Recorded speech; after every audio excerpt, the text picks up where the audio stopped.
ဒီမှာမှာခင်းစားကြပါဦးလို့ဗိုက်ဆက်လို့ခင်းစားလို့အလုပ်တရားလုပ်ပြီးပြီဆိုမောသွားလို့ဒါတမွန်ကြီးအင်းတော်ဖြစ်ပါတယ်ဒါတော့မပြီးရပေါ့နော်မပြီးရမှာတို့စရာ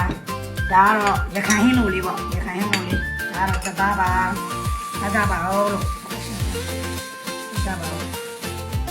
မပြီးရအရင်ကြိုက်ပြီးလေးနဲ့ပြီးရနဲ့တို့စရာနဲ့အဲ့လိုလေးဆက်ပြီးစားမှာပေါ့နော်ဒီခိုင်မပြီးရဒါဆိုတော့ရှင်မတော့အဆုံးပဲပေါ့နော်မုံလာဦးပြီးတော့အဆုံးရှင်မအသားကစိတ်မကြိုက်စားကြတော့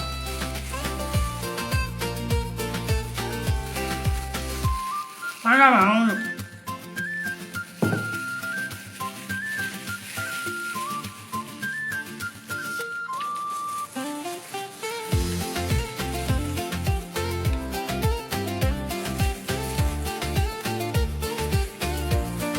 အစားတော့သုံးရပါတယ်ပဲပဲမောက်ပါတယ်ပြီးတော့မုံလာဦးနေပါတယ်ပေါ့နော်မုံလာဦးအနီမောက်ကိုဒီတော့မလို့စားကြပါဦးလို့